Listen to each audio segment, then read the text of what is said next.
আসসালামু আলাইকুম। তো আজকে আমি আপনাদের সাথে পাওয়ার পয়েন্টের বেসিক একটা বিষয় নিয়ে আলোচনা করব।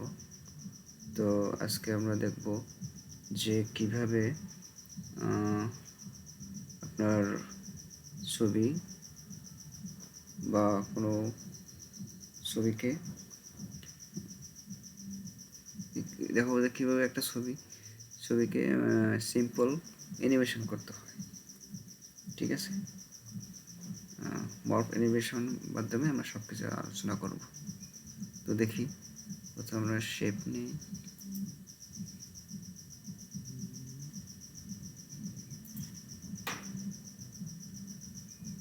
না, শেপ নেওয়া যাবে না। প্রথমে আমাদের করতে হবে যে পিকচার আনতে হবে।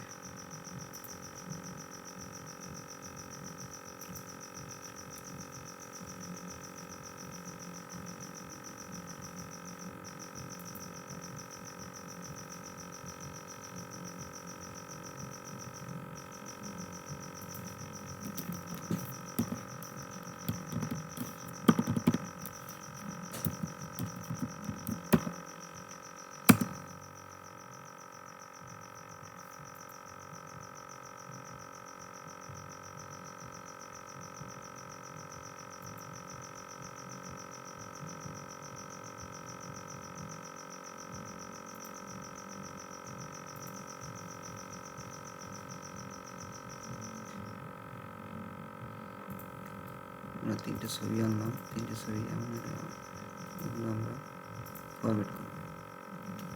ফরম্যাট করার মাধ্যমে আমরা ছবিগুলোর আকার আকৃতি ধারণ করে বিভিন্ন সাইজ পরিবর্তন করতে। তো এটাকে আমি প্রথমে ক্রপ করে নিই। ক্রপ করার জন্য অ্যাসপেক্ট রেশিও এখানে যে -1 দিয়ে দিই। -1 দেওয়ার পরে আবার আমরা রেশিওতে যাই। ক্রপ উইথ শেপ করব। শেপের কারণে আমরা এই ওভার শেপে ক্লিক করি, তাহলে আমরা আকৃতি ধারণ করা যাচ্ছে। ঠিক আছে? পরে আমরা এটাও ঠিক এটা আমি ক্লিক করে কমে যাওয়ার পর ফরম্যাট শেপ আমরা সেটা ক্লিক করি। তারপরে আবার ফরম্যাট শেপ আবার এটাও ক্লিক করি, একইভাবে হয়ে গেল। এরকম একটা সাইজ করি।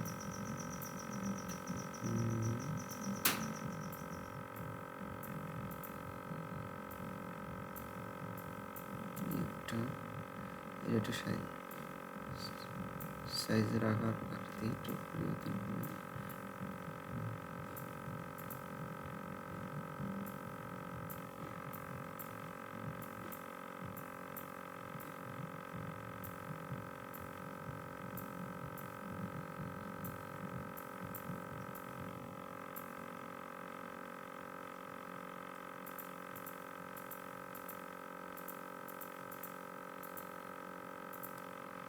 ছবি। এটাকে আমি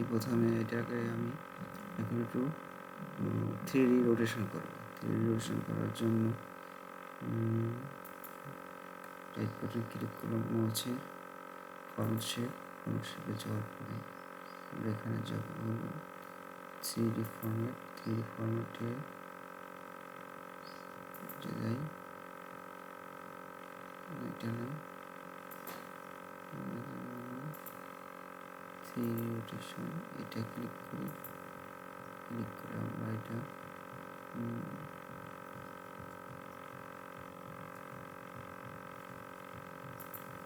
ক্লিক করলাম।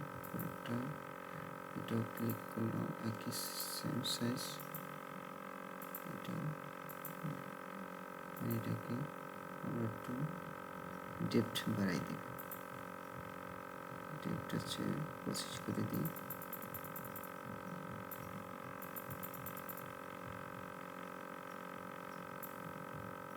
সাতাইশ আছে, এটাও 27, 25 বা 27 নেই।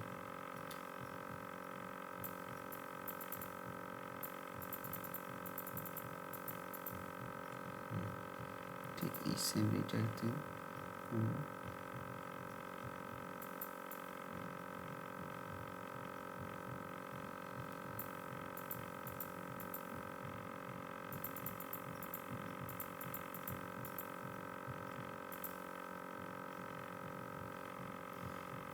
তিনটা এক্সারসাইজ এগুলো আমরা একটু করে নিই।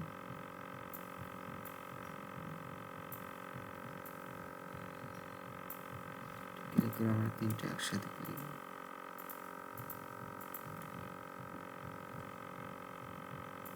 শিখলাম অ্যালাইনে দিয়ে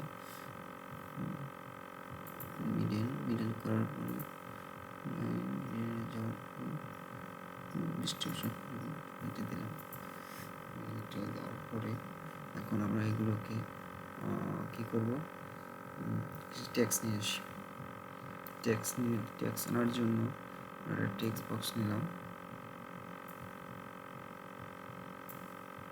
উপরের থেকে কিছু টেক্সট কপি করে আনি এখান থেকে, এটা কপি করলাম। কপি করার পরে এটা আনলাম এখানে,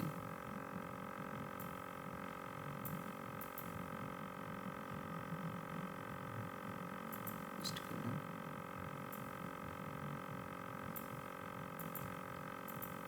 এটাকে আমরা কন্ট্রোল ডি ডুপ্লিকেট করলাম।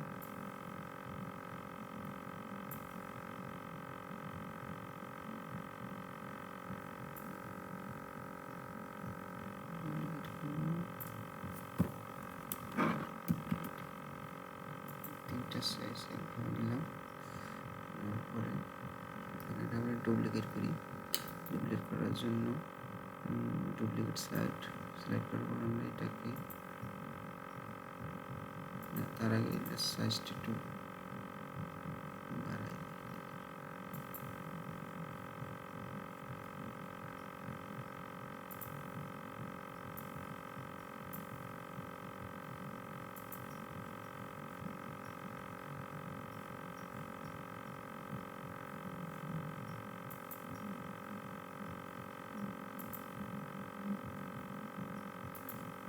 শেপ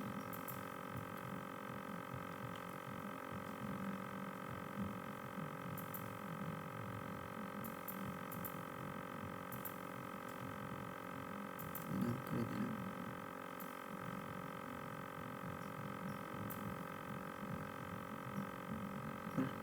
আবার ডুপ্লিকেট, এটাকে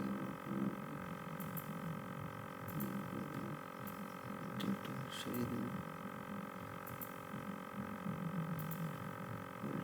আবার এটাকে সিলেক্ট করে ডিলিট করে দিলাম।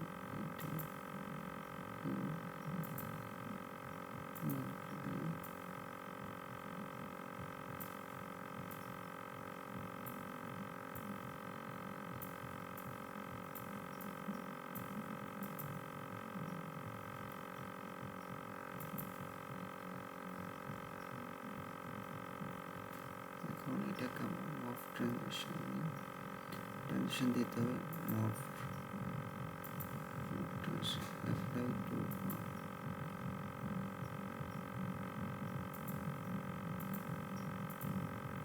এখন এটা শুরু করি, এটা শুরু করি।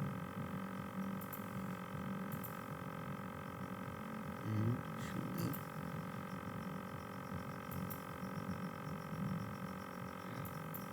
সুন্দর একটা ডিজাইন হয়ে গেল। তো ধন্যবাদ। তো আমরা একটা সুন্দর একটা মক ট্রানজিশন ইউজ করলাম এবং অ্যানিমেশন, মক ট্রানজিশন অ্যানিমেশন যোগ করে আপনাদের সাথে উপস্থিত হলাম। তো আমি এটা সাধারণত আমি আপনাদের সাথে আমার প্র্যাকটিসের কাজের জন্য আমি এটা কাজটা করেছি। তো আপনারা কিছু মনে করবেন না যে আপনার শেখানোর জন্য এই করেছে, আমি নিজেও শিখতেছি, মানে আমি প্র্যাকটিস করতেছি, আপনাদের সাথে একটু শেয়ার করলাম কীভাবে কাজ করা যায়, কীভাবে কাজ আগানো যায়, এই জন্যই। ঠিক আছে, ধন্যবাদ। আমাকে কাজ করার জন্য বুঝিয়ে দেবেন বা একটু ভুল হলে ধরিয়ে দেবেন, যেন আমি আপনাদের সাথে কাজ করে শিখতে পারি।